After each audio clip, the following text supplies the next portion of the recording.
नमस्कार दोस्तों, स्वागत है आप सभी का आपके अपने YouTube चैनल में। और यहाँ पर आज बात करने वाले हैं गणना प्रपत्र फॉर्म की डेट की। जी हाँ दोस्तों, इसकी जो डेट है वो यहाँ पर 4 नवंबर से अब इसकी नई डेट जो है 11 दिसंबर तक हो चुकी है। पहले 4 नवंबर से 4 दिसंबर तक थी और अब इसकी डेट जो है वो बढ़ा दी गई है। तो यदि आपने गणना प्रपत्र फॉर्म नहीं भरा है और आप चूक गए हैं तो निश्चित रूप से आप अपना प्रपत्र फॉर्म जो है वो जरूर जमा करवाइएगा। और जमा करना का तरीका जो है, फॉर्म को फिल करने का तरीका है, काफी आसान स्टेप्स हैं जिन्हें आप आसानी से समझ करके अपना फॉर्म जो है वो फिल कर सकते हैं। तो देखिए, यहाँ पर आपके लिए एक नमूना फॉर्म जो है वो यहाँ पर उपलब्ध कराया जा रहा है, जिसे देखकर आप आसानी से यहाँ पर अपनी डिटेल्स जो है इसके अंदर भर सकते हैं। तो चलिए देखते हैं क्या है इस फॉर्म में, कैसी जानकारी हम फिल कर सकते हैं आसानी से। तो देखिए, यहाँ पर आपको जो फॉर्म दिया जाता है, तो यहाँ पर फॉर्म में आप निर्वाचक का यहाँ पर नाम होता है, आपका एपिक नंबर होता है और साथ में आपका एड्रेस यहाँ पर दिया होता है। वहीं पर आगे इसमें क्रम संख्या, आपका जो क्रम नंबर होता है मतदाता सूची में, वो क्रम संख्या यहाँ पर देखने को मिल जाती है। भाग संख्या, विधानसभा क्षेत्र का नाम वगैरह, राज्य का नाम यहाँ पर होता है। यहाँ पर एक क्यूआर कोड होता है जिसमें आपका जो एपिक नंबर होता है वो क्यूआर कोड के रूप में उपलब्ध होता है। इसको स्कैन करते हैं बीएलओ और फॉर्म उनके सामने आपका ओपन हो जाता है। यहाँ पर आपकी पुराना फोटो जो है वो स्कैन रूप में होगी। यहाँ पर वर्तमान फोटो हमें इसमें लगाना है। अब बात की जाए फॉर्म को फिल करने के लिए, सबसे पहले आप ध्यान दीजिएगा कि आप जो है 2003 और 2025 वाले वोटर्स हैं या फिर सिर्फ और सिर्फ आप 2025 वाले वोटर हैं। दोनों की परेशानी का हल इस एक ही वीडियो में हम करेंगे। तो चलिए, सबसे पहले यहाँ पर हम बात करेंगे जो फॉर्म हम अभी फिल कर रहे हैं, ये फॉर्म 2003 और 2025 में जिनका नाम है उन वोटर्स के रूप में हम यहाँ पर इसे भरेंगे। तो देखिए, जो भी वोटर्स हैं, जो 2003 के वोटर्स भी थे, साथ में 2025 के वोटर्स भी वो हैं। तो यहाँ पर सबसे पहले हम अपनी जन्म तिथि जो है वो फिल करेंगे। तो यहाँ पर हम लिख लेते हैं हमारी जन्म तिथि। मान लीजिए हमारी जन्म तिथि जो है वो यहाँ पर है 20/5/2000 या 1980, कुछ भी यहाँ पर हो सकती है। तो यहाँ पर हमने अपनी डेट ऑफ बर्थ को फिल कर दिया इस प्रकार से, जहां पर दिन महीने वर्ष के रूप में यहाँ पर इसे लिख देंगे। आगे यहाँ पर आधार संख्या वैकल्पिक है, हम लिखना चाहें लिख भी सकते हैं, नहीं लिखना चाहें कोई बात नहीं, हमारे पास उपलब्ध नहीं है तो यहाँ पर हम छोड़ भी सकते हैं। तो चलिए यहाँ पर हम लिख लेते हैं अपनी आधार संख्या को, और अपनी आधार संख्या यहाँ पर हम फिल कर देते हैं। ये यहाँ पर हमने आधार संख्या फिल कर दी। यहाँ पर हमारा मोबाइल नंबर जो है वो यहाँ पर हमें लिख देना है। तो जो भी आपका मोबाइल नंबर होता है वो यहाँ पर हमें, ये हमने मोबाइल नंबर भी यहाँ पर इसमें फिल कर दिया है। आगे यहाँ पर पिता का नाम, तो देखिए यहाँ पर जो निर्वाचक होते हैं जो भी उनका नाम है, तो मान लीजिए कि यहाँ पर निर्वाचक जो है रवि कुमार हैं और रवि कुमार के पिता का नाम, उनके अभिभावक का नाम हम यहाँ पर इसमें फिल कर देंगे। तो पिता का नाम यहाँ पर मान लेते हैं कि महेश चंद्र इनके पिता का नाम है। तो यहाँ पर हम फिल कर देंगे महेश चंद्र। यहाँ पर हमने जानकारी फिल कर दी महेश चंद्र। पिता का एपिक नंबर, तो पिता का एपिक नंबर ये ध्यान रखना है कि यहाँ पर पिता का एपिक नंबर जो 2025 वाला है वो यहाँ पर लिखना है। यदि उपलब्ध नहीं है, आपके पिता नहीं है, तो उस स्थिति में आप यहाँ पर इसे खाली भी छोड़ सकते हैं। तो उपलब्ध हो तो यहाँ पर लिखिए, नहीं हो कोई बात नहीं। आगे बात की जाए यहाँ पर रवि कुमार की माँ का नाम, तो यहाँ पर उनकी माँ का नाम लिख देते हैं मायाबाई। तो यहाँ पर उनकी माँ का नाम है मायाबाई। तो ये हमने माता के नाम की जानकारी यहाँ पर उपलब्ध कर दी।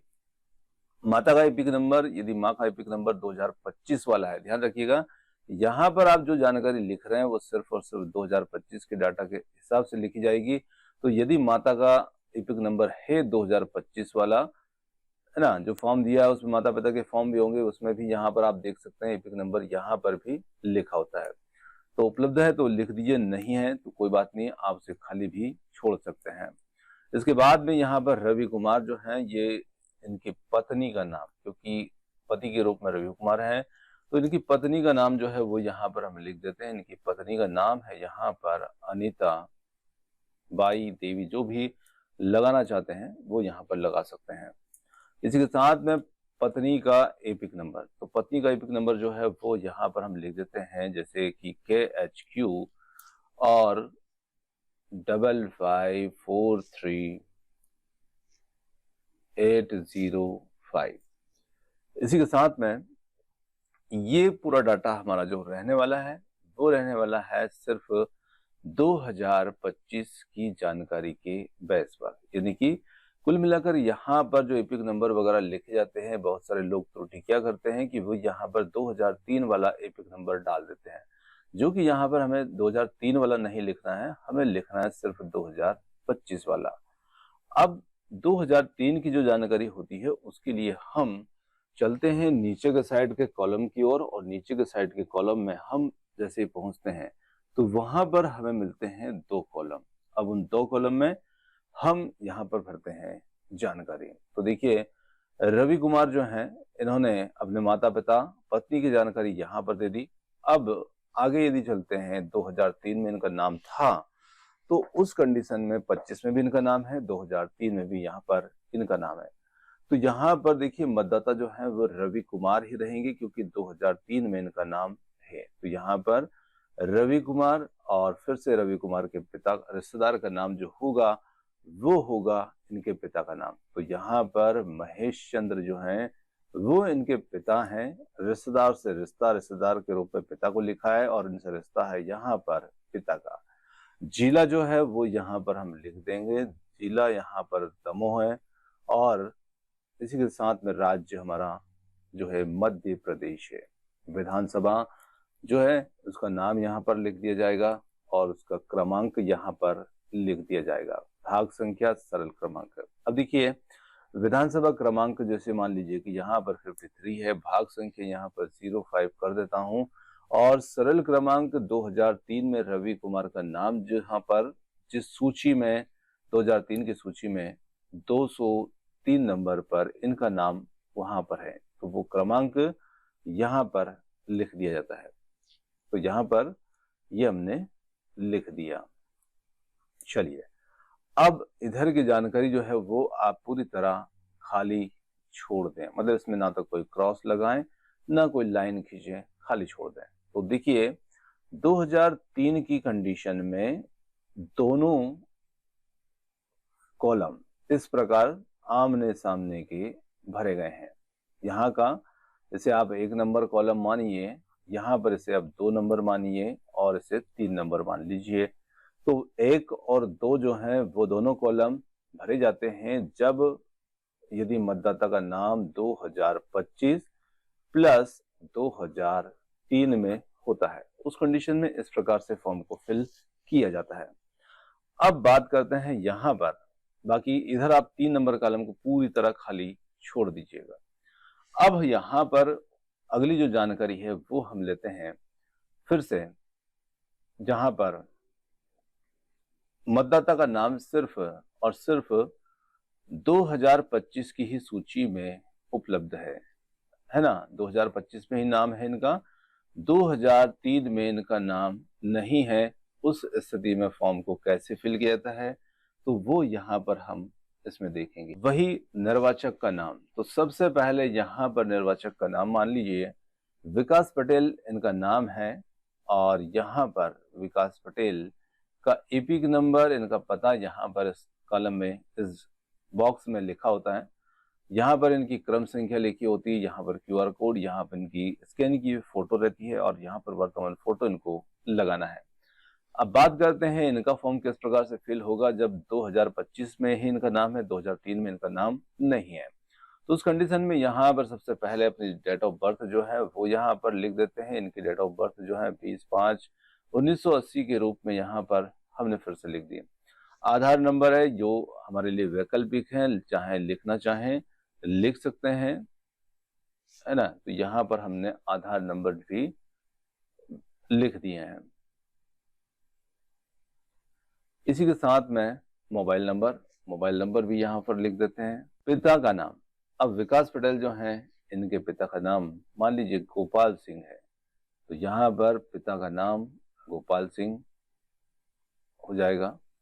पिता का एपिक नंबर लिखना चाहें उपलब्ध है हमारे पास, वो यहाँ पर हम लिख सकते हैं। जैसे मान लीजिए कि KHQ 45963 माँ का नाम तो गोपाल सिंह, इनकी पत्नी यानी कि विकास पटेल की माँ, इनका नाम यहाँ पर लिख देते हैं रमा बाई, इनकी माँ का नाम हो गया।